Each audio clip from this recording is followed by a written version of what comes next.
మహాభారతం సులభ శైలిలో పాండవులు ద్రుపద రాజధానికి ప్రయాణం.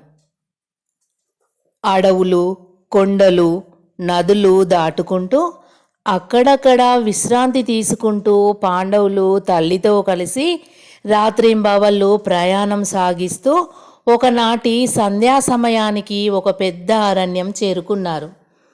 ఆ అరణ్యంలో వాళ్లకు మళ్ళీ వ్యాసభగవానుడు ప్రత్యక్షమై ధైర్యం చెప్పి మనస్తాపాన్ని తొలగించి ద్రుపదుని రాజ్యంలో జరగబోయే స్వయంవరంలో పాల్గొనమని ఆదేశించి ఆశీర్వదించి అంతర్ధానుడైపోయాడు.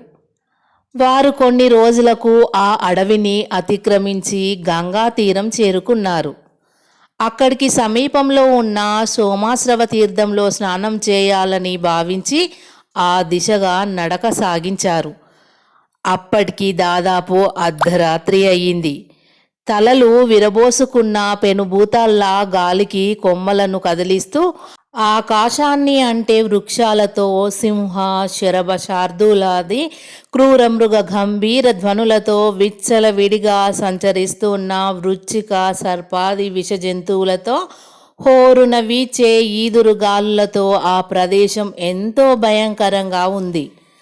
అయినా ఆ రాజసూనులు వెరవక తల్లిని జాగ్రత్తగా రక్షించుకుంటూ అలాగే ముందుకు పోసాగారు.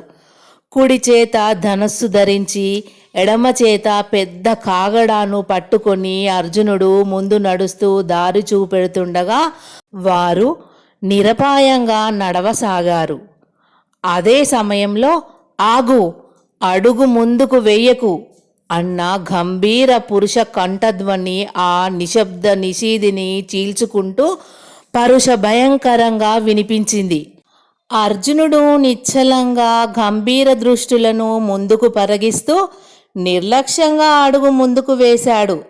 వెంటనే దీర్ఘదేహుడై ఒక దివ్య పురుషుడు ధనుర్ధారుడై అర్జునుని ముందు నిలిచాడు. ఎవరు నువ్వు? గంభీరంగా అడిగాడు ఆ వ్యక్తి. నువ్వెవరు? అర్జునుడు నిశిత దృష్టిలతో ఆ వ్యక్తిని చూస్తూ మరింత గంభీరంతో అడిగాడు. ఏమిటి, నన్నే ఎవరు నువ్వు అని అడుగుతావా? నన్ను ఎరుగవా? నేను కుబేరుని ప్రాణమిత్రుణ్ణి. నా పేరు అంగారపర్ణుడు. ఈ గంగానదీ తీరము, ఈ వనము, అంగార పర్ణములని నా పేరు మీదనే ప్రఖ్యాతి చెందాయి. ఇక్కడ నేను నా రాణులతో క్రీడిస్తూ ఉంటాను. మానవ మాతృలు ఈ దరిదాపులకు కూడా రాకూడదు. నువ్వెవరో కొత్తవాడిలా ఉన్నావు. వెంటనే నీ వారిని వెనుకకు మరలించుకొని ఇక్కడి నుంచి వెళ్ళిపో అని గద్దించాడు అంగారపర్ణుడు. అతని మాటలకు అర్జునుడు స్నిగ్ధ గంభీరంగా చిరునవ్వు నవ్వాడు. నువ్వు చాలా వివేకహీనంగా మాట్లాడుతున్నావు. ప్రకృతి సిద్ధములైన ఈ పవిత్ర ప్రదేశాల మీద నీ అధికారం ఎంత మాత్రం చెల్లదు. నేను, నా సోదరులు, నా తల్లి సోమాశ్రవ తీర్థంలో స్నానం చేయడానికి వెళ్తున్నాము. మర్యాదగా దారి విడిచి ప్రాణాలు కాపాడుకో అని హెచ్చరించాడు అర్జునుడు. అలాగా? మీకందరికీ ఈ అంగారపర్ణుని చేతిలో బలవంతంగా చావు వ్రాసిపెట్టి ఉన్నప్పుడు తప్పించడం ఎవరికీ సాధ్యం అంటూ అంగారపర్ణుడు వింటినారి మ్రోగిస్తూ సన్నద్ధుడై నిలిచాడు. వెంటనే అర్జునుడు తన చేతిలో ఉన్న కాగడాను భీమసేనుని చేతికి ఇచ్చి ఆ వనమంతా దద్దరిల్లిపోయేటట్టు ధనుష్టాంకారం చేశాడు. ఆ అర్ధరాత్రిలో అర్జునునికి అంగారపర్ణునికి భయంకరమైన యుద్ధం జరిగింది. అర్జునుడు ఆగ్నేయాస్త్రంతో అంగారపర్ణుని మాయలన్నింటినీ నిస్తేజం చేసి అతని శరచాపాలను చూర్ణం చూర్ణం చేశాడు. నిర్వీర్యుడై నిరాయుధుడై తన చేత జిక్కిన అంగారపర్ణుణ్ణి అర్జునుడు పెడరెక్కలు విరిచి పట్టుకొని ధర్మరాజు పాదాల మ్రోలా పడవేశాడు. అదే సమయంలో అంగారపర్ణుని పట్టమహిషి కుంభీనసి పరుగు పరుగున వచ్చి పాండవులకు కుంతికి నమస్కరించి పతిభిక్ష పెట్టమని ప్రార్థించింది. దయాంతరంగుడైన ధర్మరాజు అంగారపర్ణుణ్ణి సాదరంగా లేవనెత్తి కుంభీనసుకి అప్పగించాడు. మహాత్ములారా, మీరు మానవ రూపాల్లో విహరించే భగవత్ స్వరూపులు. మీరెవరో అర్థం చేసుకున్నాను. ఈనాటితో నా గర్వం అణగారిపోయింది. ఇప్పటి నుండి నాకు మీ మైత్రిని ప్రసాదించండి. కామరూపం, కామగమనం కలిగిన గంధర్వ హయాలను నూరేసి వంతున మీ 5గురికి మైత్రి చిహ్నంగా సమర్పించుకుంటున్నాను. మీరు తలుచుకున్నప్పుడల్లా మీకు అవి సాక్షాత్కరిస్తాయి. ఇక మీరు ఇక్కడికి సమీపంలో ఉన్న ఉత్కచ పుణ్యతీర్థాన్ని సందర్శించి అక్కడ తపస్సు చేసుకుంటున్న దౌమ్యుణ్ణి పురోహితునిగా స్వీకరించండి.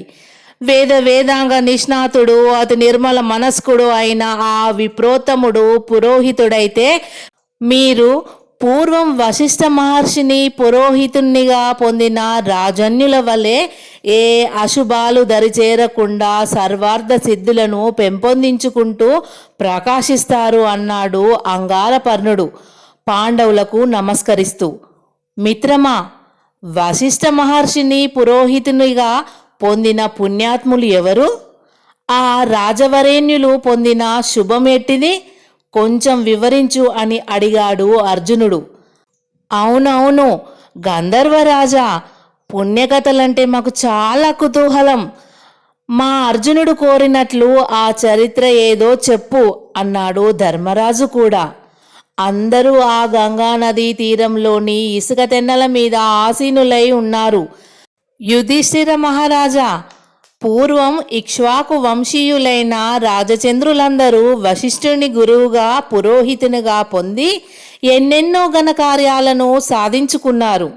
అంతెందుకు, మీ వంశంలో కూడా సంవరణుడు అనే మహారాజు వశిష్ఠుని వల్ల సూర్యపుత్రిక అయిన తపతిని వివాహం చేసుకున్నాడు అని చెప్పాడు అంగారపర్ణుడు.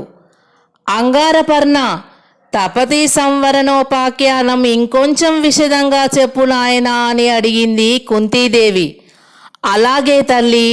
సంవరణుడు భరత భూమికి చక్రవర్తి అయి నేల 4 చెరుగులలో ధర్మపాలనను కొనసాగిస్తూ పూర్వ సార్వభౌములకు ఏ మాత్రం తీసిపోకుండా రాజ్యాన్ని పాలించసాగాడు.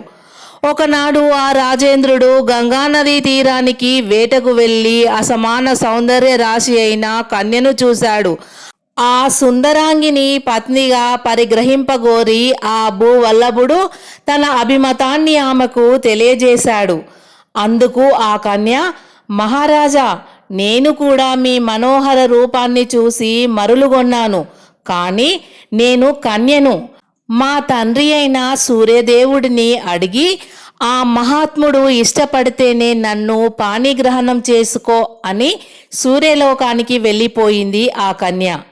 సంవరణుడు చింతాక్రాంతుడై తన కోరిక నెరవేరదేమోనని మనోవ్యాధితో కుంగి కృషించిపోసాగాడు.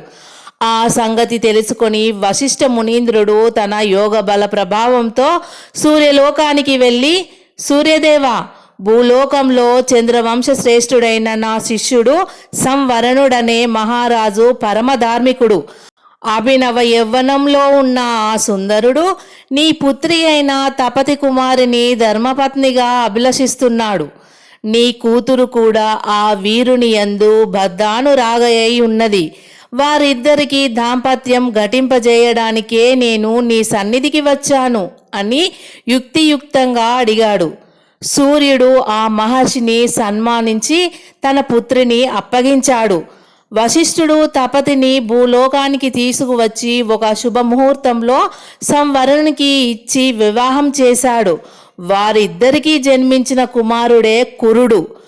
కురుడు అనే పేరుతో ప్రఖ్యాతి చెంది మీ వంశకర్త అయినాడు. మిత్రులారా, విన్నారు కదా, ఉత్తముడైన పురోహితుడు గురువుగా ఉంటే సాధించరాని కార్యమంటూ ఉండదు. దౌమ్యుడు వశిష్ఠుని వంటి గుణగరిష్ఠుడు, తేజో బలవరిష్ఠుడు.